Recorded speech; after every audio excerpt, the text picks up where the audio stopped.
मुलांच्या सर्व गरजा पूर्ण करूनही त्यांना हवे काय ते सर्व देऊनही त्यानंतर जर आईवडिलांना त्रासच दिला जात असेल, त्याचप्रमाणे त्यांचा छळ करूनसुद्धा पुन्हा त्यांच्याच घरात राहण्यासाठी मुलांकडून कायद्याचा दुरुपयोग केला जात असेल, तर अशा परिस्थितीमध्ये ज्येष्ठ नागरिकांच्या बाजूने कुठला कायदा उभा राहतो का?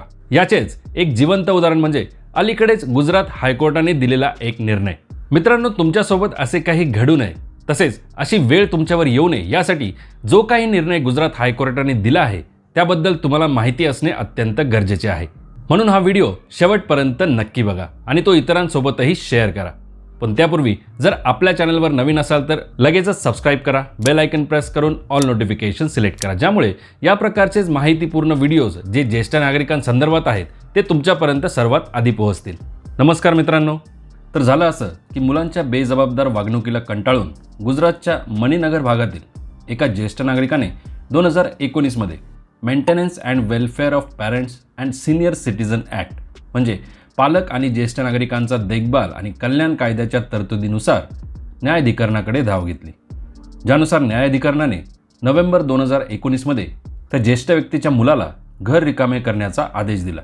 आता मुलगा काही एकटा नव्हता, त्याचे लग्न झालेले होते.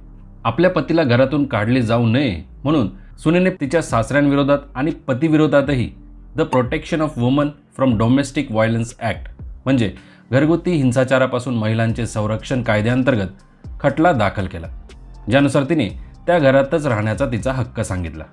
मित्रांनो, आता हा कायदा असे सांगतो की लग्न झालेल्या महिलेला तिच्या पतीच्या घरातून म्हणजे शेड हाऊसहोल्ड सामायिक घरातून कोणत्याही कारणास्तव बाहेर काढले जाऊ शकत नाही.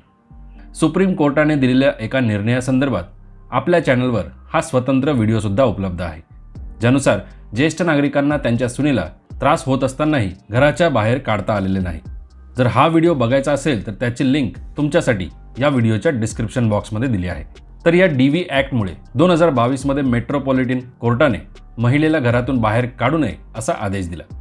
आता हा निर्णय सुनेच्या बाजूने दिला गेला म्हणून दुसरीकडे तिने लगेचच तिच्या पतीला घराबाहेर काढण्याच्या देखभाल न्यायाधिकरणाच्या आदेशालाही आव्हान केले.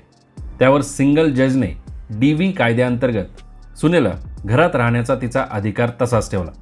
पण यामुळे तिच्या पतीला म्हणजे त्या ज्येष्ठ नागरिकाच्या मुलाला यात कोणताही दिलासा मिळाला नाही, म्हणजे त्याला घराबाहेर राहण्याचाच आदेश पुन्हा दिला गेला. मित्रांनो, मेंटेनन्स ट्रिब्युनलच्या आदेशाला कंटाळून आपल्या मुलाने आणि सुनेने परस्पर संगनमताने डोमेस्टिक व्हायलन्स ॲक्ट अंतर्गत तक्रार केल्याचा आरोप त्या ज्येष्ठ व्यक्तीने केला आणि त्या संदर्भात नंतर अपीलही दाखल केली. तसेच पालकांना मारहाण केली जात असल्याबाबत त्यांनी मुलाविरोधात 3 FIR देखील दाखल केलेले होते, जे त्यांनी कोर्टाच्या समोर सादर केले. म्हणजे सुनेने तिच्या पतीविरोधात केलेली तक्रार ही फक्त एक साधन होतं, ज्यामुळे तिलाही आणि तिच्या पतीलाही घरात राहता येईल. खटल्याचा सविस्तर अभ्यास केल्यावर माननीय न्यायमूर्तींच्या असे लक्षात आले की मुलाने कधीही त्याला घरातून बेदखल केल्याच्या आदेशाला आव्हान दिले नव्हते.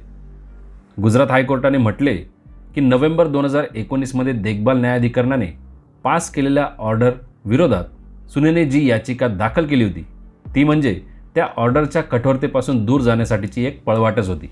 थोडक्यात अपीलकर्त्याच्या म्हणजे त्या ज्येष्ठ व्यक्तीच्या मुलाने डोमेस्टिक व्हायलन्स ॲक्ट अंतर्गत दिलेल्या आदेशाच्या आधारे परत पालकांच्या घरात राहण्याचा आदेश मिळवता यावा यासाठी पत्नीसोबत आखलेली एक योजना होती, म्हणजे पालकांविरोधात कायद्याचा गैरवापर करण्याचा प्लॅन.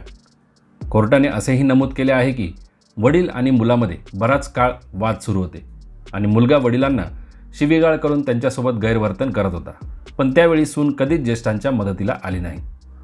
पण ज्येष्ठ नागरिक कायद्याअंतर्गत कार्यवाही थांबवण्याचा प्रयत्न म्हणून त्यावेळी सुनेने पतीच्या विरोधात डोमेस्टिक व्हायलन्स कायद्याअंतर्गत खटला दाखल केला होता.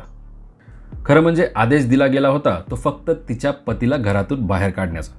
सुनेला घरातून बाहेर काढण्याचा आदेशच दिला गेला नव्हता, म्हणून तिला हायकोर्टापर्यंत जाण्याची काहीच गरज नव्हती असेही कोर्टाने सांगितले. म्हणून हायकोर्टाने सिंगल जजचा आदेश 22 जानेवारी 2024 पर्यंत तसाच ठेवला आहे आणि पतीला म्हणजेच त्रास देणाऱ्या त्या वृद्ध व्यक्तीच्या मुलाला घरातून हाकलून देण्याची प्राधिकरणाला परवानगी दिली आहे. तर मित्रांनो, कोर्टाच्या या निर्णयाबाबत तुमचे मत कमेंट करून नक्की कळवा आणि अशाच माहितीपूर्ण व्हिडिओजसाठी चॅनलला जरूर सबस्क्राईब करा. धन्यवाद मित्रांनो. जय हिंद. जय महाराष्ट्र.